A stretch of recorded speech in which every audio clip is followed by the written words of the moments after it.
नमस्कार दोस्तों, भटकती आत्मा पॉडकास्ट में आपका स्वागत है। मैं हूं विजय और आज हम आपके लिए एक ऐसी कहानी लेकर आए हैं जो आपके रोंगटे खड़े कर देगी। और मैं हूं सरिता। विजय, भारतीय गांव में भूत प्रेत की कहानियां हमारी संस्कृति का एक महत्वपूर्ण हिस्सा रही हैं, है ना? बिल्कुल सही कहा सरिता।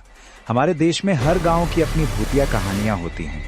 शमशान घाट, पीपल के पेड़, पुराने खंडहर, ये सब जगह हमेशा से ही अलौकिक कहानियों से जुड़ी रही हैं। और आज हम बात करेंगे एक ऐसे ही शमशान घाट की जहां कहते हैं एक औरत की आत्मा भटकती है।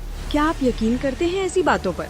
देखिए, मैं व्यक्तिगत रूप से तो यकीन नहीं करता, लेकिन हमारे गांवों में आज भी ऐसी मान्यताएं बहुत गहरी हैं। आज की कहानी भी एक ऐसे ही व्यक्ति की है जिसने इन मान्यताओं को नकार दिया था। रात के लगभग 1 बजे का समय था। एक छोटे से गांव के पास बने पुराने शमशान घाट से हर रात अजीब आवाजें आती थी। कभी कोई रोता, कभी कोई हंसता। गांव वाले कहते थे वहाँ एक औरत की आत्मा भटकती है। ये बात ध्यान देने वाली है कि भारतीय संस्कृति में शमशान घाटों को तंत्र मंत्र और आध्यात्मिक शक्तियों का केंद्र माना जाता है। कई तांत्रिक विद्याएं भी वहीं साधी जाती हैं। लोग मानते हैं कि मृत्यु के बाद कुछ आत्माएं मुक्ति नहीं पाती और इधर उधर भटकती रहती हैं। और इस गांव में भी ऐसा ही विश्वास था। कोई भी शमशान घाट के पास रात में जाने की हिम्मत नहीं करता था। लेकिन एक रात राजेश, जो शहर से नया नया गांव आया था, गांव वालों की बातों को झूठ समझ बैठा। अक्सर शहरी लोग ग्रामीण मान्यताओं और अंधविश्वासों पर हंसते हैं। उन्हें लगता है कि ये सब केवल अज्ञानता का प्रतीक है। राजेश भी ऐसा ही सोचता था। उसने हंसकर कहा, भूत कुछ नहीं होते, मैं आज रात वहीं सोऊंगा। गांव वाले डर गए। उन्होंने उसे समझाने की कोशिश की, लेकिन वह नहीं माना। आपको पता है, हमारे गांवों में अक्सर बुजुर्ग कहते हैं कि प्रकृति और अप्राकृतिक शक्तियों का सम्मान करना चाहिए। उनका कहना है कि हमें हर जगह की मर्यादा का पालन करना चाहिए, शमशान घाट जैसी जगह पर तो खासकर। पर राजेश ने किसी की नहीं सुनी। वो अपनी बाइक लेकर शमशान घाट पहुंच गया। आसमान में बादल छाए थे, हवा में अजीब सन्नाटा था। उसने अपनी बाइक पास खड़ी की और एक पुरानी चिता के पास बैठ गया। गांव में बादलों से भरी रात को भी अशुभ माना जाता है। कहते हैं ऐसे समय नकारात्मक ऊर्जाएं अधिक सक्रिय होती हैं। अमावस्या या पूर्णिमा की रात तो और भी खतरनाक मानी जाती है। थोड़ी देर में राजेश को लगा कोई उसके पीछे खड़ा है। वो मुड़ा, कोई नहीं था। फिर अचानक ठंडी हवा का झोंका आया और एक औरत की धीमी हंसी सुनाई दी। हा हा हा हा। अकारण ठंडी हवा का चलना, अजीब आवाजें आना, ये सब भारतीय लोक मान्यता में भूतिया गतिविधियों के संकेत माने जाते हैं। विशेषकर सफेद साड़ी पहनी हुई महिला का दिखना, जिसके लंबे बाल होते हैं, ये चुड़ैल या डायन की पहचान मानी जाती है। राजेश की टॉर्च अपने आप बंद हो गई। अंधेरे में उसने देखा एक औरत सफेद साड़ी में लंबे बालों के साथ धीरे धीरे उसकी ओर बढ़ रही थी।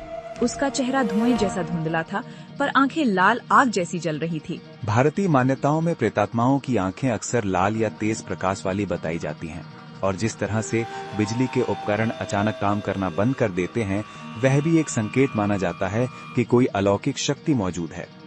राजेश डर के मारे पीछे हटने लगा, मगर उसके पैर जमीन से जैसे चिपक गए। वो औरत पास आई और बोली, क्यों आए हो मेरे घर में? मेरी नींद क्यों तोड़ी? लोक मान्यताओं में कहा जाता है कि आत्माएं अक्सर अपने निवास स्थान या मृत्यु स्थल को अपना क्षेत्र मानती हैं। उन्हें वहां परेशान करने पर वे क्रोधित हो जाती हैं। ग्रामीण इलाकों में आज भी लोग शमशान घाट के पास जाते समय प्रार्थना करते हैं और अनुमति मांगते हैं। राजेश जोर से चिल्लाया, लेकिन आवाज ही नहीं निकली। सुबह गांव वालों ने देखा राजेश की बाइक शमशान के बाहर थी और उसकी लाश एक जली हुई चिता के पास पड़ी थी। चेहरे पर ऐसा भाव था जैसे उसने कुछ बहुत भयानक देखा हो। और ये घटना गांव में एक नई कहानी बन गई। कहते हैं अब वहां जाने वालों को वह औरत अब भी दिखती है जो शांति चाहती है, लेकिन कभी नहीं पा सकी। ऐसी कहानियां हमें सोचने पर मजबूर करती हैं। क्या ये सिर्फ अंधविश्वास है या इनके पीछे कोई सच्चाई छिपी है? क्या आप मानते हैं कि आत्माएं वास्तव में भटकती हैं? यह एक बहुत ही गहरा प्रश्न है। भारतीय संस्कृति में मृत्यु के बाद के जीवन और आत्मा की यात्रा पर गहरा विश्वास है। कहते हैं कि जिन आत्माओं की इच्छाएं अधूरी रह जाती हैं या जिन्हें अंतिम संस्कार सही तरीके से नहीं मिलता, वे मुक्ति नहीं पा पाती और इस धरती पर ही भटकती रहती हैं। विज्ञान इन सब बातों को नकारता है, फिर भी हमारे देश के हर कोने में ऐसी कहानियां मिल जाती हैं। कई बार इनके पीछे कोई सामाजिक संदेश भी छिपा होता है, जैसे कि कुछ स्थानों को रात में अकेले न जाने की सीख। बिल्कुल, हमारे ग्रामीण समाज में ये कहानियां पीढ़ी दर पीढ़ी बताई जाती हैं। कभी कभी ये मनोवैज्ञानिक डर पैदा करके समाज को एक अनुशासन में रखने का माध्यम भी बनती है। ये राजेश की कहानी हमें सिखाती है कि स्थानीय मान्यताओं और परंपराओं का सम्मान करना चाहिए, भले ही हम उन पर विश्वास न करते हैं। ऐसी कहानियाँ हमें सोचने पर मजबूर करती हैं। क्या ये सिर्फ अंधविश्वास है या इनके पीछे कोई सच्चाई छिपी है? अगर आपके पास भी ऐसी कोई अनुभव या कहानी है तो हमें जरूर बताएं।